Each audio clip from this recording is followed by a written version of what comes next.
But this is the straw that broke the camel's back. The Federal Reserve is not federal. How many of you did not know before today that the Federal Reserve isn't federal? If you did not, don't be shy. If you didn't know before today that the Federal Reserve isn't federal, raise your hand.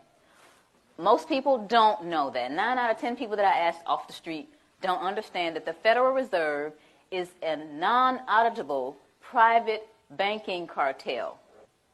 They are collecting $36 million an hour in interest from the American people. My children, my 2 children, were born $86,000 in debt based on the national debt. Now, why am I going to take away from those children to give to somebody that is going to be born in 2030? That's not going to happen. So that was my decision. It was very easy. You know, you think about stuff like fear. Oh, the IRS is going to get you. They're going to take your stuff. That's not important to me. Stuff's not important to me. My children are important to me. I'm one of those mothers that will roll up her sleeves with one leg and try to whoop you if you mess with my children. And I think that a lot of mothers are like that. So this is what my decision was. And I went on and started educating people. One of the things that people asked me once I made this decision and started talking about it, how are we going to run the country without the income tax? I don't know how much Dan got into it, but the Grace Commission report that Ronald Reagan put out in 1984, says that none of the money collected in income tax goes towards running the country. But the bottom line is it's not going towards running the country, so you patriotic people out there, you've been fooled. Beardsley Rummel, he was Federal Reserve Chairman back in 1946, did a speech before the American Bar Association. The title of his speech was Taxes for Revenue Are Obsolete. Within the body of this report, he says that the taxes, the income taxes for redistribution of wealth. What is redistribution of wealth? What is that? That's taking from me that I've worked hard for and giving it from somebody else to somebody else. Shouldn't I have the right to redistribute my wealth if I want to?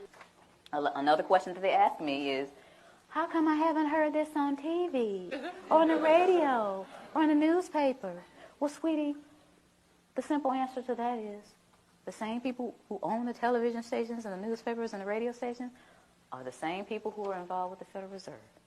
And here is a little statement that says that it only requires 5% ownership to significantly influence the media.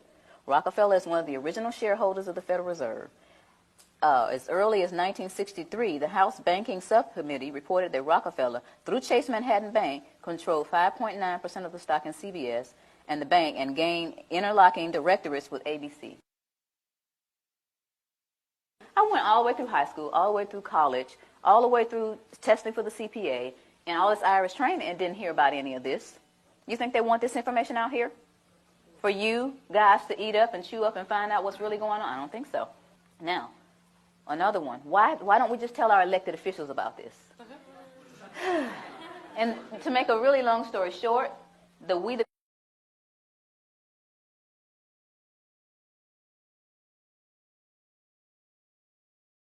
People Foundation, the same people that put out this ad, put together a hearing. And these 40 researchers were going to ask the IRS and the DOJ these questions, and we're going to have this big meeting in Washington called the Truth and Taxation Hearings. Okay? So we got together with 537 questions. So we sent them the 537 questions so they could research and have the answers, and what did they do? They reneged on coming. They signed off on it, but they reneged on coming. So you all didn't get to hear the truth. We went on and had the hearings anyway, put it on CD, marched around Washington, giving it to all 535 congressmen and senators.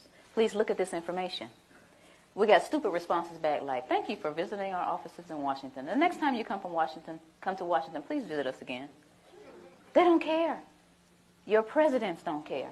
Another one that they ask me, or they'll say something like, well, this just sounds like it's some kind of conspiracy theory. Y'all hear that a lot? Okay. Well, tell me this. What's the difference between a conspiracy and a strategy? Don't you understand that this is all by design? All this black, white stuff. You're white, I'm black, you know. You're a Democrat, I'm a Republican. You know, y'all heard of divide and conquer before, right? Why y'all letting them do it to us? While I'm sitting up here arguing with this man about what his great-great-great-granddaddy did to mine, there's this big old fence closing in around us. And while I'm sitting here wasting time and he's sitting here telling me why he doesn't own, we need to put our heads together and figure out how to get out of this fence that these people are building around us. Am I right? Yeah. That's what we got to be. Divide and conquer, we can't let that work anymore. It's been working all these years. Then we need to get together and understand. First of all, you need to understand what is going on with your money. You work hard. It's like we're a hamster on a wheel. This country started out with taxation without representation.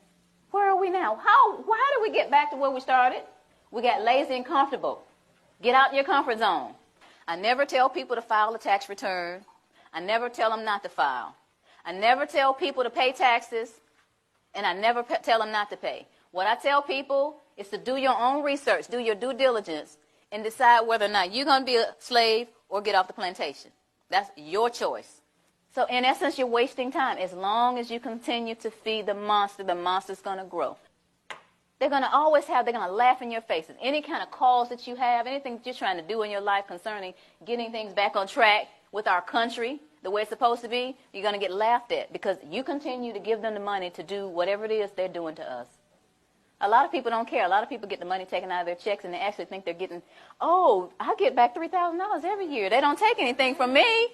I say, sweetie, look at your W-2. They took $14,000. They gave you back $3,000 of your own money. Oh.